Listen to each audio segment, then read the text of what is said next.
Hola, ¿qué tal? Muy buenas noches a todos, estimados estudiantes. Pues es un gusto volver a coincidir con ustedes en esta unidad de aprendizaje del doctorado en educación, un doctorado intensivo.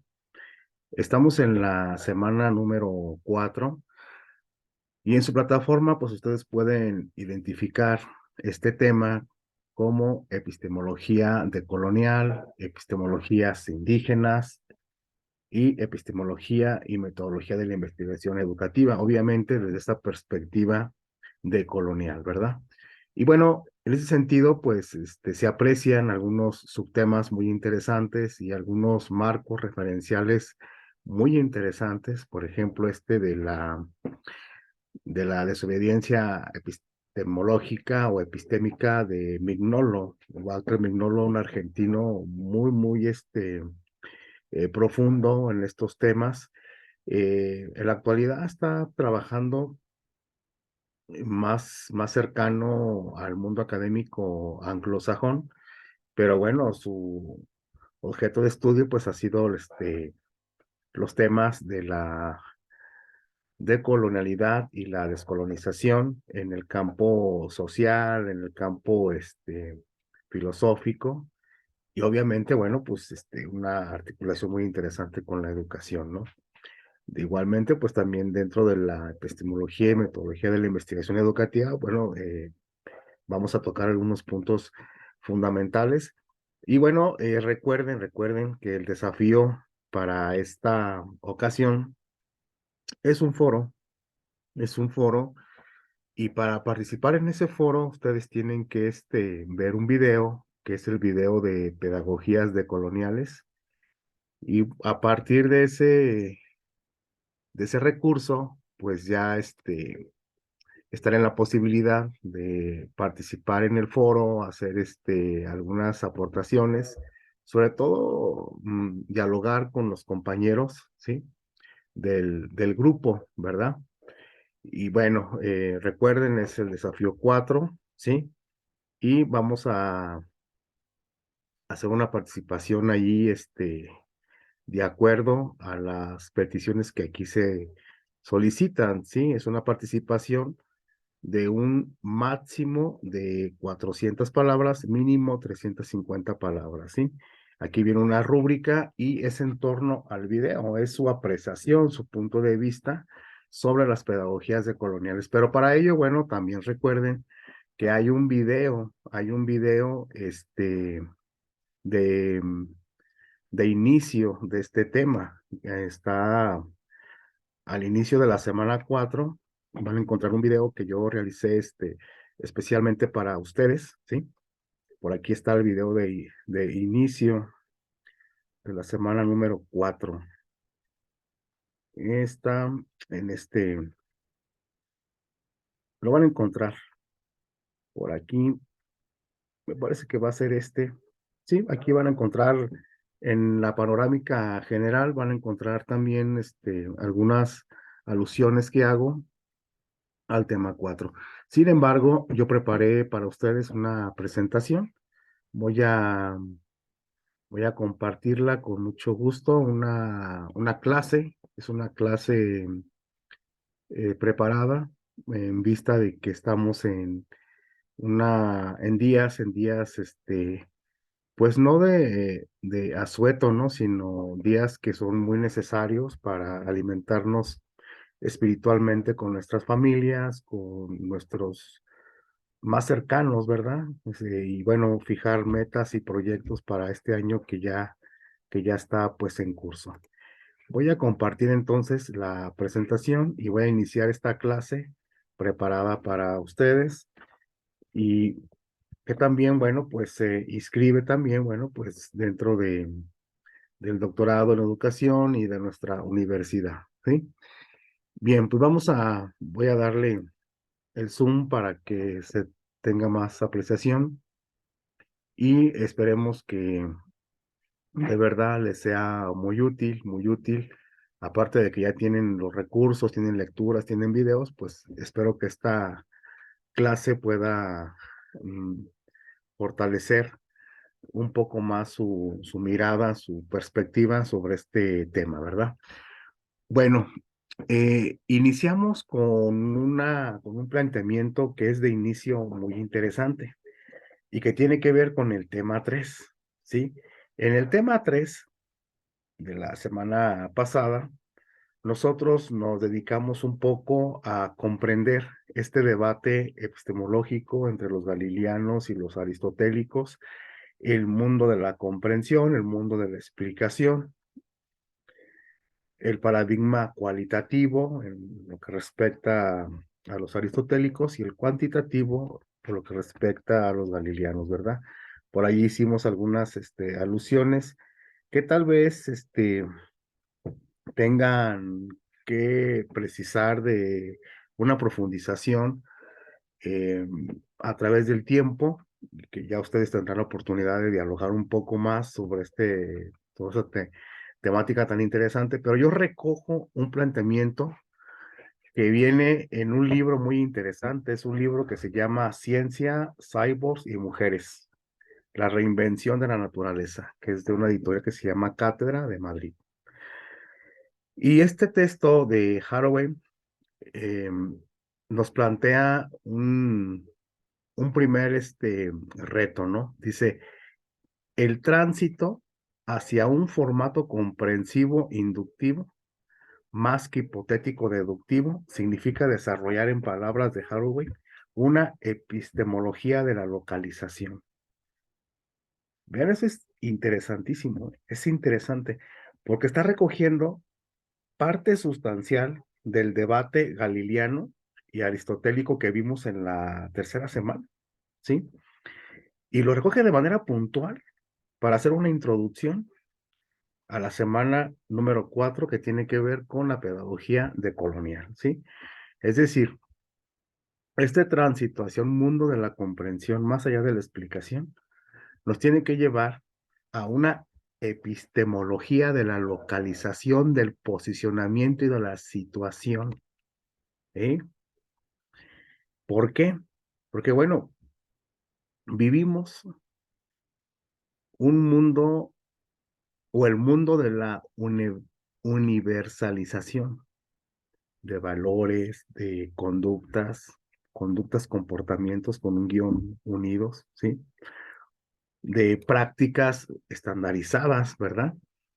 Y en ese sentido, el planteamiento de Haraway, bueno, es ver de qué manera podemos instalarnos en esa parcialidad, ¿sí?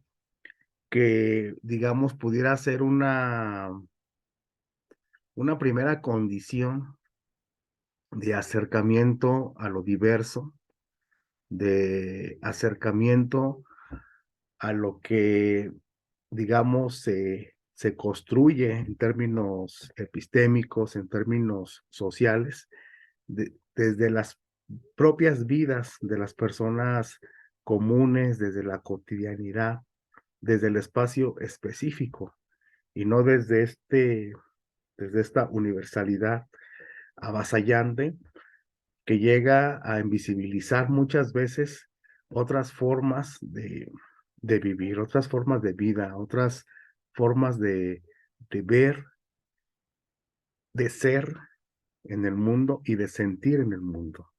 Eso es algo muy interesante. Y pues tiene que ver con el debate que realizábamos en el tema anterior con algunos de sus compañeros, que de verdad fue muy interesante ese tema del debate entre los galileanos y los aristotélicos, porque nos llevan a comprender muchas situaciones que están pasando pues en la actualidad. Y bueno, pues a mí me pareció una nota introductoria pues fascinante en ese sentido, ¿verdad?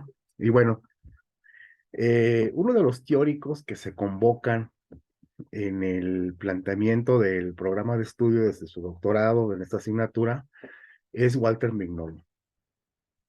Y Mignolo tiene una categoría muy interesante, que es paradigma, otro pensamiento.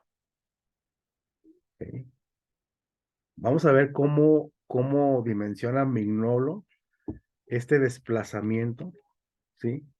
Hacia lo otro en términos de pensamiento. Y es que es muy interesante lo que hace Walter Mignolo. Lo que hace Walter Mignolo es un estudio del proyecto de la modernidad ilustrada, la modernidad europea. Me parece muy justo lo que hace Walter Mignolo porque Walter lo que hace es rescatar esa Europa ilustrada con bastante respeto, con bastante respeto, con bastante, digamos, ética científica. Me parece que en ese sentido es un científico social muy honesto. No hace una crítica, digamos, avasalladora de lo que, digamos, el eurocentrismo logró como mm, asimilar como parte propia, como núcleo central de su propio proyecto, avasallando otros territorios, otras culturas, otros conocimientos, otras miradas humanas, sino que bueno, eh, él va rescatando a manera de una genealogía histórica ese proyecto de la modernidad. Y cómo ese proyecto de la modernidad lleva consigo una colonización, que sí, va a ser a través de la conquista, que va a ser a través de la guerra, que va a ser a través del saqueo en muchos casos. Pero bueno, esta colonialidad también él la reconecta con una decolonialidad, que ya es ese espacio que ha sido excluido como un espacio de esperanza. Eso es bien importante lo que hace Walter Mignolo, no es tan sencillo de comprender, ¿sí? Y es allí donde Walter Mignolo dibuja una hoja de ruta que me parece refunda la propia epistemología, ¿sí? Y es a partir ya no de la razón ilustrada, de base kantiana, sino ya a través de los sentidos simbólicos, como aquí lo menciona en la diapositiva, ancestrales y populares, presentes en toda comunidad humana, ¿sí? Desde una mirada al reverso de las hegemonías y las oficialidades. Es algo muy interesante lo que hace Walter, ¿sí? Allí está la desobediencia epistémica, de la cual hablamos allí en su asignatura y que está ahí en plataforma como un subtema, ¿sí? Esa es como una travesía muy interesante, ¿no? Y a su vez hablamos de una vigencia de los colonialismos. ¿Por qué vale la pena hablar de colonialismos en un tercer milenio donde estamos en una era de la singularidad, donde ya hay una fusión de lo animal con lo con lo computarizado, digamos, ya estamos en una era de la ampliación poshumana, una era hiperdigital? ¿Por qué hablamos de la colonización en este sentido? ¿Por qué decimos que hay una vigencia, no? Y es que esa vigencia de los colonialismos tiene que ver con una colonialidad del poder presente hasta este momento y que desarrolló el sociólogo Aníbal Quijano. En uno de los videos que realicé para esta clase, bueno, el video principal para esta clase, yo hablaba de esta generación de la Facultad de Ciencias Sociales de América Latina, la FLACSO, que tiene sedes en Argentina, en Ecuador, en México, en otros países más del continente, y que bueno, es una generación donde de las primeras generaciones de la maestría en Ciencias Sociales, Aníbal Quijano es egresado de esas primeras generaciones junto con Hugo Semmelmann, un epistemólogo chileno muy interesante también.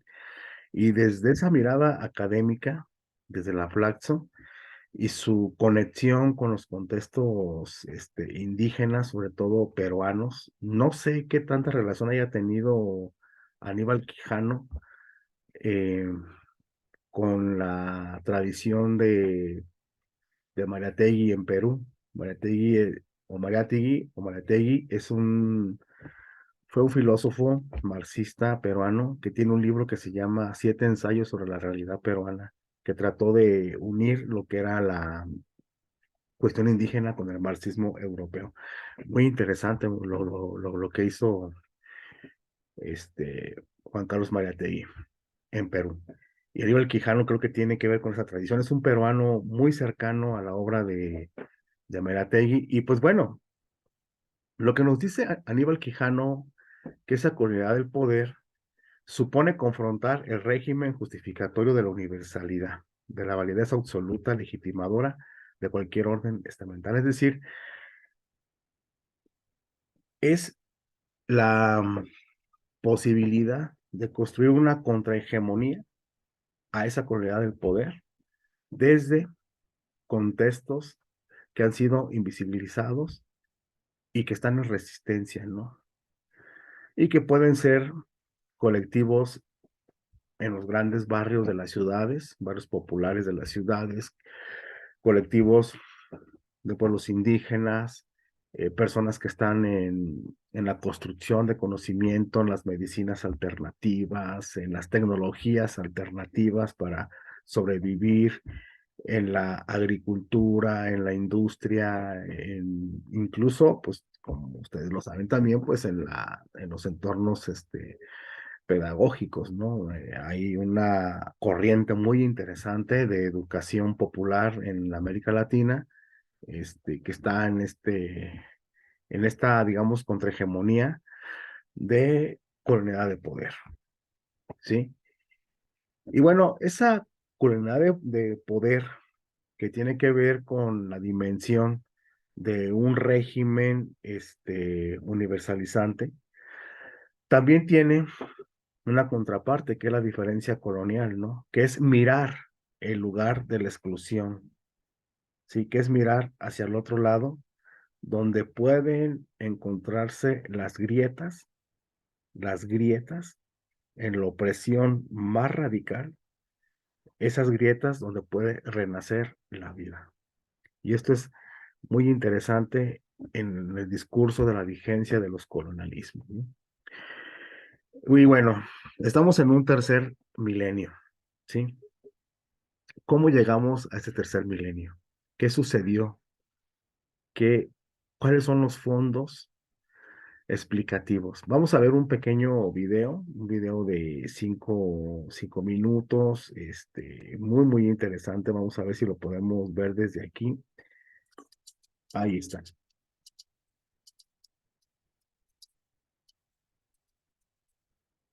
Hola, nosotras somos Códigos Libres.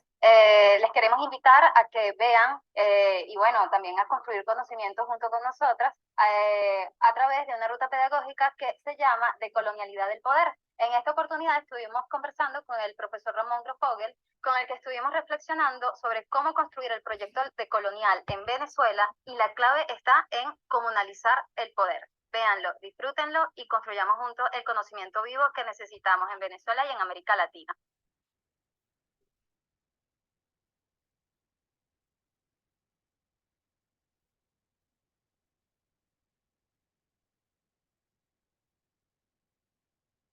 Bueno, ahí habría que hacer un trabajo, por un lado, de formación para identificar bien en qué consisten las prácticas coloniales de la modernidad, cómo la modernidad es un proyecto civilizatorio, cómo nuestra subjetividad, las relaciones de poder del mundo hoy están constituidos por ese proyecto civilizatorio. Como en la perspectiva de la izquierda occidentalizada, y cuando digo occidentalizada no estoy hablando de la izquierda de Occidente, sino occidentalizada significa la izquierda que mantiene un paradigma occidentalocéntrico, ¿bien? Que puede ser marxista o que puede ser de otra cosa, pero occidentalocéntrico en el sentido que sigue reproduciendo el paradigma hegemónico que se basa o fundamenta en el pensamiento de hombres europeos de 5 países. O sea, las estructuras de conocimiento de la modernidad que se constituyeron a través de 4 genocidios epistemicidios en el largo siglo XVI, son racistas y son patriarcales. Eso se constituyó a partir de 4 genocidios epistemicidios, que fue el genocidio epistemicidio contra musulmanes y judíos en la conquista de Al-Ándalus, genocidio epistemicidio contra indígenas en la conquista de las Américas, genocidio epistemicidio contra africanos en la colonización de África, el secuestro masivo de africanos y esclavización en las Américas, y genocidio epistemicidio contra miles de mujeres en Europa que fueron quemadas vivas acusadas de brujas. Todo eso está pasando al mismo tiempo en el largo siglo XVI, entre 1450 y 1650, que es el momento de formación de la modernidad. Entonces, esos genocidios epistemicidios son constitutivos a la epistemología moderna, las estructuras de conocimiento del mundo moderno, que privilegian fundamentalmente hombres occidentales de 5 países. Siempre que hablamos de pensamiento crítico en la universidad occidentalizada o en la izquierda occidentalizada, estamos siempre refiriéndonos a hombres occidentales de 5 países, es decir, a un francés, a un alemán, a un británico, a un estadounidense o por el lado por ahí, un italiano. Entonces, toda la formación teórica de la izquierda occidentalizada, y cuando vuelvo y repito, cuando digo occidentalizada, no me refiero a que sea de Francia o de Alemania o de Estados Unidos. Es decir, la izquierda occidentalizada existe en América Latina, existe en África, estamos hablando de una epistemología, es decir, una manera de ver el mundo, una manera de entender el mundo, una manera de actuar en el mundo, etc. Entonces, esa epistemología está fundada en el pensamiento de hombres occidentales de 5 países, de esos 5 países que mencioné. Entonces, la izquierda occidentalizada está de alguna manera fundada en el pensamiento crítico que se produce a partir de la experiencia histórico-social de estos 5 países.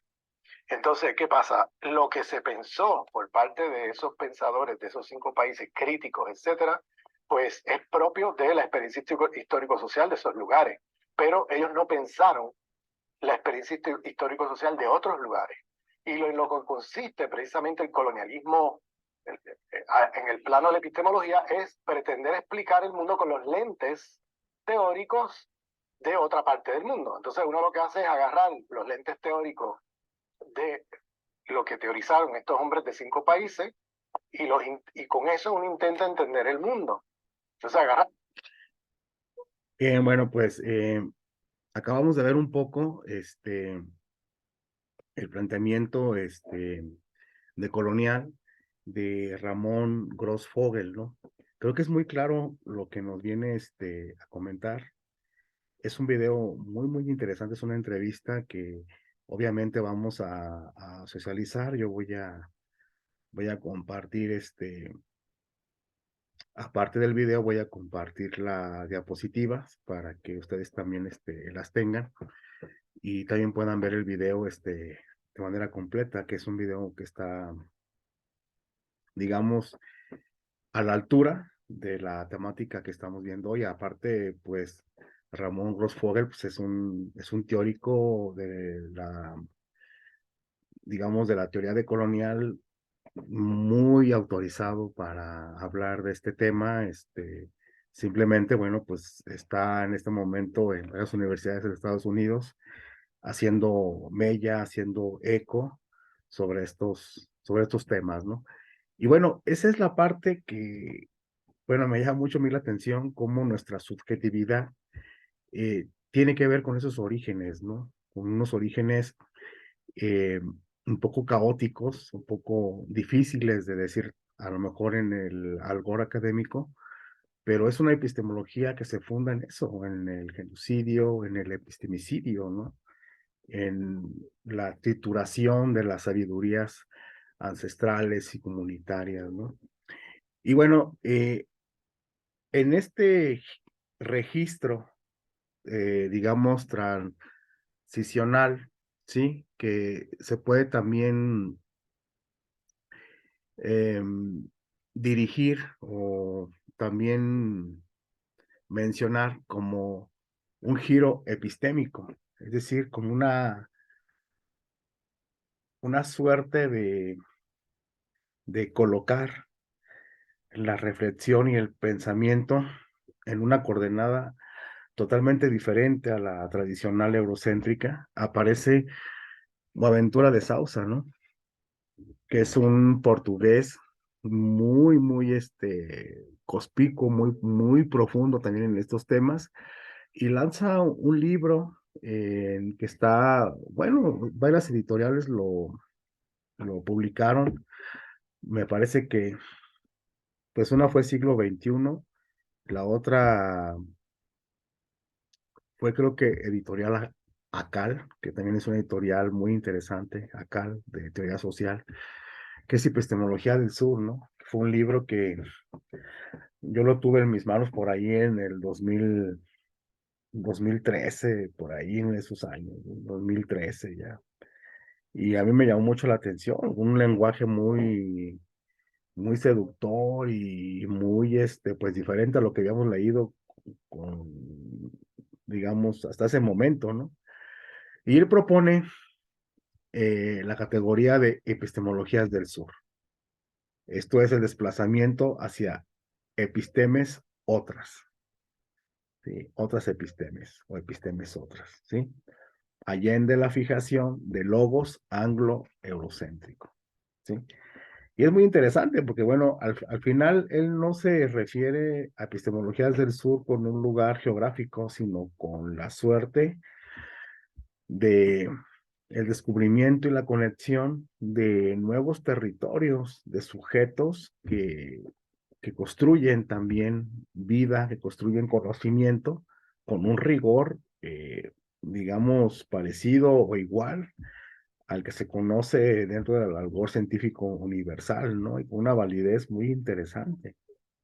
Entonces vamos a ver por aquí con él, vamos a ver un pequeño video también de Boaventura, por ahí y en el video pues ustedes van a encontrar allí, por ejemplo, una concepción de a qué se refiere Boaventura con epistemologías del sur. Bueno, vamos a ver este pequeño video.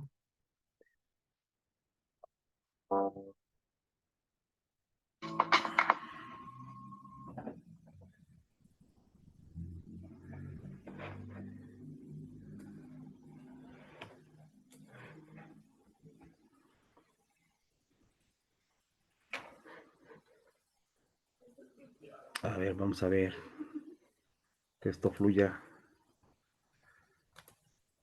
Ya está fluyendo. Sí, es una entrevista del 2012. Na base da proposta de investigação da Alice estão as epistemologias do Sul. Pode explicar-nos um pouco o que são as epistemologias do Sul? Eu parto da ideia de que, para nós conhecermos e, sobretudo, conhecermos de uma maneira que seja capacitante, que dê credibilidade e importância a estas experiências não eurocêntricas e que venham de outras regiões do mundo, informadas por outras cosmovisões, por outros universos simbólicos, por outras maneiras de ver a vida, por outras maneiras de ver a natureza e de conceber a natureza. Para isso, nós precisamos realmente de outras formas de conhecimento, porque o conhecimento eurocêntrico, nas ciências sociais e, aliás, nas outras ciências, que também tem muito mais de contextualização cultural do que a gente pode imaginar, esse conhecimento foi construído para não valorizar essas outras experiências. Dou-te um exemplo, o nosso conceito de natureza como recurso natural. Obviamente que é muito difícil hoje, na nossa comunidade científica, nas ciências da vida, nas ciências sociais, que a gente conceba a natureza de outra forma, senão um recurso natural. O rio é um objeto, as montanhas são objetos, os recursos naturais é para explorar, o petróleo é para explorar até ao tutano, podemos explorar estes recursos todos sem nenhum limite. Ora bem, esta concepção de natureza é uma concepção eurocêntrica. Há outras concepções que eu encontrei no meu trabalho, ao longo das minhas investigações, em que a natureza é um ser vivo. Não está separado de nós somos parte da natureza e, portanto, a natureza não é um recurso natural. A natureza é a terra-mãe de onde vem tudo. E, portanto, nós não podemos agredir a nossa mãe. Não podemos matar a nossa mãe. Portanto, é outra concepção. Como é que eu vou, com o conhecimento científico eurocêntrico, analisar estas questões? Se eu os fizer desta forma, eu descredibilizo. Digo, são loucos. Então, a natureza é mãe. A natureza é um recurso natural, é um objeto, não tem a dignidade. Porquê? Porque o nosso conhecimento está feito na base cartesiana. Da diferença entre as coisas e as pessoas. E, portanto, não podemos sair disso. Portanto, é necessário uma revolução epistemológica. Como eu costumo dizer, não há justiça social global sem justiça cognitiva global. Ora bem, as epistemologias do Sul estão exatamente uma tentativa de realizar essa justiça cognitiva global, ou seja, trazer outros conhecimentos para dentro do conhecimento científico, porque são outras maneiras de fazer ciência, inclusivamente. Nem faz sentido dizer que não são científicos, eles são outras ciências que existem noutros contextos simbólicos e que estamos a falar, no fundo, da esmagadora maioria da população. Basta olhar para a China e para a Índia, onde as suas cosmovisões e os seus universos simbólicos e os seus conhecimentos milenares são totalmente distintos daqueles que existem na Europa, para não falar da África, para não falar das comunidades camponesas e indígenas da América Latina e também da própria América do Norte, apesar do extermínio. Portanto, há realmente muitos outros conhecimentos e as epistemologias do Sul vêm trazer isso. O Sul é aqui exatamente o Sul anti-imperial, não é aquele Sul que imita o Norte. É o Sul que resiste e que produz alternativas em relação ao imperialismo e ao colonialismo do Norte. Claro que é evidente que este não é fácil, obviamente, construir esta proposta que tem vindo a popular do Sul, mas ela é assente em 4 ideias enfim, que muito simplesmente podem ser assim. Por um lado, esses conhecimentos vão resgatar experiências que estão invisibilizadas, que não se conhecem e que nem se sabe que existem, e por outro lado, elas foram produzidas exatamente para serem invisíveis. Chamam isso sociologia das ausências. Por outro lado, este conhecimento é um conhecimento que vai dar voz e amplificar o sentido das inovações que têm lugar no Sul global, não como sendo coisas exóticas que não têm interesse ou que são de interesse local, mas são emergências de coisas novas. Sociologia das emergências. Para captar isto, eu preciso de um conhecimento que não pode ser um conhecimento monocultural, porque eu parto da ideia da pluriculturalidade. Logo, o conhecimento tem que ser pluricultural. Tem que haver uma diversidade de conhecimentos. É isso que eu chamei a ecologia dos saberes, que é fundamental para as epistemologias do Sul. Mas como tornar os saberes inteligíveis uns para com os outros? Como, por exemplo, esta natureza, recurso natural versus natureza, a nossa mãe ou a terra-mãe. Bem, nós precisamos de tradução intercultural. E, portanto, a tradução intercultural é outro fenómeno, é outro procedimento que nós temos que utilizar, porque muitas vezes as mesmas aspirações de transformação social progressista são designadas de modos muito diferentes. Têm diferentes conceitos, mas serão assim tão diferentes? Por exemplo, a Europa, sobretudo a partir do século XX e ao século XIX, passou a identificar como a ideia mais progressista da transformação social com a palavra socialismo. E essa palavra continua hoje a correr como, digamos assim, uma versão de emancipação social. Se nós formos para outros contextos culturais, provavelmente esta palavra socialismo não soa da mesma forma. E, pelo contrário, tem outras palavras, como, por exemplo, os povos indígenas da América Latina, para designar essa emancipação social. Falam, por exemplo, de dignidade, falam de respeito, falam da sua autodeterminação. Outras palavras serão tão diferentes daquelas ideias que estão por detrás da ideia de socialismo? Não sabemos. Teremos é que ir averiguar. Isso averigua-se através de procedimentos de tradução intercultural. Pues bien, una traducción intercultural. Es muy interesante cómo traducir este mundo que estamos viviendo a un lenguaje epistemológico crítico que rescate esa sociología de las ausencias, ¿verdad? Esa invisibilidad de la que han caído comunidades, pueblos enteros, tradiciones, y que han sufrido epistemicidio por parte de los proyectos colonizadores, ¿no? El sepultar alternativas, porque el conocimiento nos brinda alternativas. Y al sufrir ese epistemicidio cognitivo, pues mutilan las alternativas, las posibles salidas, ¿no?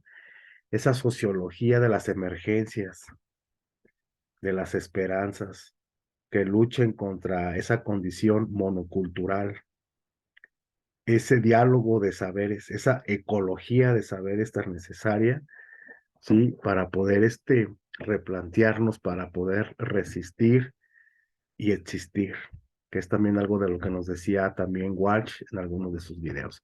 Pues ahí está un poco de epistemología del sur.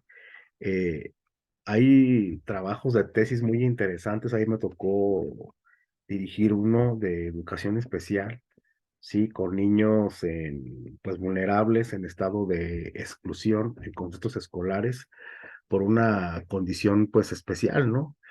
Y me tocó una tesis donde, bueno, parte de los fundamentos teóricos fueron desde este planteamiento de la sociología de las ausencias, ¿no? Cómo hay una invisibilidad o invisibilizamos a ciertos sujetos por sus condiciones de, de raza, de lenguaje, en fin, de muchas cosas, ¿no? Y pues bueno, vamos ya cerrando esta pequeña clase con algunas tensiones, concepciones y cosmovisiones que me parece no podemos dejar de lado. Primero, vivimos una colonialidad de poder. ¿Y cómo se gesta esta? Se gesta a través de la naturalización de jerarquías territoriales, raciales, culturales, libidinales y epistémicas, que son las que van a posibilitar la reproducción. Esto es muy interesante porque se naturaliza la violencia doméstica, la violencia en el barrio, la violencia comunitaria, la violencia en la escuela. Hay una naturalización del lenguaje patriarcal, del lenguaje racial, y no hay respuesta. No hay respuesta para poder, digamos, mm, ir eliminando todo este proceso de violencia, porque no hay una posición, un posicionamiento, como decíamos hace un poco más arriba, sobre estas, digamos, localización de nuevas epistemologías que nos ayuden a resistir sobre este tema, ¿no? Claro, por supuesto, hay agendas interesantes que se han generado, que se han creado para combatir todo ese tipo de violencia, pero en términos todavía muy cotidianos está muy presente esta colonialidad de poder. Tenemos también una colonialidad de ser y del saber, ¿sí? Esto es muy interesante.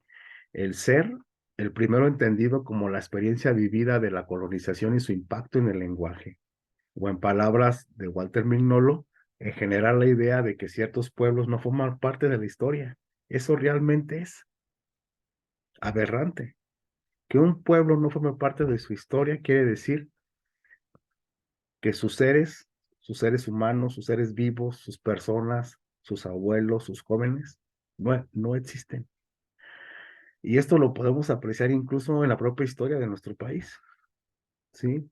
Recuerden ustedes estos textos de León Portilla, de la historia de los vencedores, ¿no?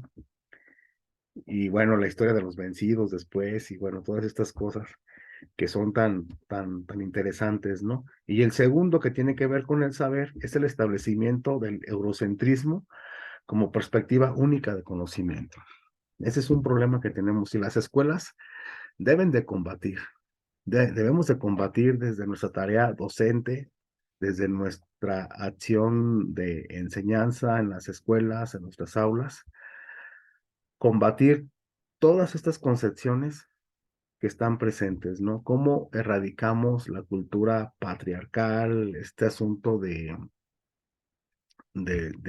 machismo, el asunto racial que están en las escuelas? O sea, hay tantas cosas que se han visto últimamente y que el currículum no las mitiga, elimina, ¿no? Al contrario, en muchas ocasiones las potencia, ¿no? Entonces, sí es necesario que este discurso, que este lenguaje se convierta en una práctica en los diseños curriculares, en las planeaciones escolares, en los modelos didácticos, en las formas en cómo nos conectamos, ¿verdad? Con, con nuestros estudiantes. Pues bueno, yo les agradezco bastante, bastante que me hayan escuchado. Creo que ya el tiempo también ya se nos va a acabar en plataforma, pero sí me gustaría volver a hacer énfasis. Por favor, no se les olvide entrar a plataforma. Miré que ya varios de ustedes ya realizaron algunos ejercicios del tema 4 y me alegra mucho, me alegra mucho. Eso quiere decir que estamos trabajando bien en plataforma y que tanto nuestra webmaster de la universidad, que es la que sube, digamos, los diseños institucionales, pues los está haciendo bastante bien. Y pues bueno, ahí vamos a encontrar, ahí vienen por ahí las, las lecciones, vienen los textos, vienen los recursos que ustedes ya saben, digamos, localizar muy bien, ya tienen experiencia en el manejo de la plataforma. Vienen los videos, por favor, ahí vienen los videos. Yo realicé un video para esta clase de introducción. Por favor, allí está. Yo lo estoy tratando de abrir en este momento. Me parece que ya lo va a abrir. Nada más quiero constatar que sí sea este. Si no, por ahí va a estar. Yo también, ya es algo de madrugada. Aquí ya son las 2 de la mañana, pero estamos muy bien, muy tranquilos trabajando. Sí, miren, este es el video que yo realicé para ustedes. Aquí lo van a encontrar. Dura 19 minutos y ahí planteo una introducción. Nada más déjenme ver que sí nos aparezca. Entonces, pues, creo que con este video, muy bonita la introducción. Ahí está, video 1, semana 4, ¿sí? Bueno, este es el video donde yo realizo una introducción para que todos puedan ingresar al tema sin muchas dificultades. Y pues aparte la clase, ¿no? Entonces creo que está muy bien. Estaba intentando que vamos a ver si lo leen. Muy buenos Ahí días a está, todos. miren. Pues ya estamos en el último tema de esta unidad de aprendizaje, donde bueno, la prof- y pues bueno, en México existen varias propuestas muy Ahí interesantes está. en el ámbito de la pedagogía. Algo Bueno, ahí van a encontrar ustedes una presentación que hice sobre pedagogías decoloniales. Y pues el día de hoy con la clase, pues yo creo que se complementa bastante bien. Ahí están los recursos, están las lecturas, está muy bien planteado lo del foro. Vi que algunos ya participaron, los felicito. Si esta clase virtual les fortalece aún más, pues hay que realizarlo, ¿sale? Yo de mi parte estoy sumamente emocionado con este grupo y les agradezco mucho también su paciencia y que me escuchen y pues mando un fuerte abrazo y estamos en contacto, nos vemos en plataforma.